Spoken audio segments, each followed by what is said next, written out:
સાહેબ હજી ગોપાલ ઇટાલિયાનો આપણે અધ્યક્ષના હાથે હજી શપથવિધિ બાકી છે કે એમને ઓફિશિયલ ધારાસભ્ય તરીકેના શપથ લેવડાવવામાં આવે.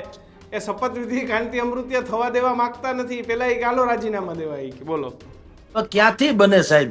જુઓ, આ જે મોરબી ફાઇલ્સ નામની પિક્ચર અત્યારે જે ચડ્યું છે ચગડોળે, મોરબી ફાઇલ્સ, આપણે અત્યારે ચર્ચા કરીએ છીએ ત્યારે એનો ઇન્ટરવલ ચાલે છે. ઇન્ટરવેલ એનો પહેલો ભાગ રજૂ થઈ ચૂક્યો છે. હવે ક્લાઇમેક્સ થવાનું 12 તારીખને સોમવારે. હું તમને કહું આજ પાછું ઇન્ટરવલમાં કોંગ્રેસ તો આવી જ ગયું. લલિત કગથરે આજ સવારે એક મોટી પત્રકાર પરિષદ કરી અને કીધું તમારા બેમાંથી એકયમાં ત્રેવડ નથી કે તમે રાજીનામું આપી દો.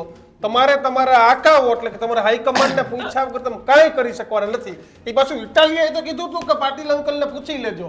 લલિત કગથરે તો કીધું તમે તમારા હાઈકમાન્ડ એટલે કેજરીવાલને પૂછ્યા વગર કંઈ કરી શકવાના નથી.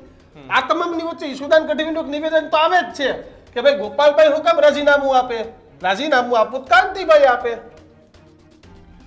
દીક્ષિતભાઈ, મને યાદ નથી કે તમારી ચેનલ પર આઈ થિંક હશે, પણ મેં જેટલી ચેનલોમાં આ ઇસ્યુ પર વાત કરી, મેં જ્યારે જે કીધું તું ને અત્યારે એ થઈ રહ્યું છે. મેં કીધું હરામ બરોબર કોઈ રાજીનામું આપે તો તમારી જાણ ખાતર આ ધારાસભ્ય છે. આ તો ગીધડ ભખી છે, એમાં થોડાક ભરખાઈ ગયા. કાંતિ અમૃતિયા કોંગ્રેસના સદસ્ય હોત ને રાજીનામું આપીને ભાજપમાં જોડાવાનો તો આખી વાત અલગ હોત.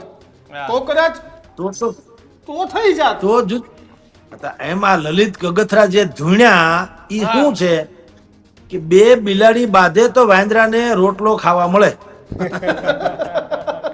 એટલે આ બધા બુદ્ધિશાળી છે, ભયંકર માણસો છે, રાજનીતિ છે ખતરનાક સાહેબ. કોઈને જનતા નહીં પડે. ઈ કે તમારા બેમાંથી એકેયમાં ત્રેવડ નથી. એમ કે ત્રેવડ દેવડ છોડો, પણ ન કરે નારાયણ ઉશ્કેરાઈને પણ જો રાજીનામું આપતા હો તો અમારે લડવા થાય. એમ આપણું કામ થઈ જાય, અમે કઈક ગોઠવી લઈએ. બાકી જનતા બનતા કુછ નહીં. એ બધું તો સમજ્યા આવે.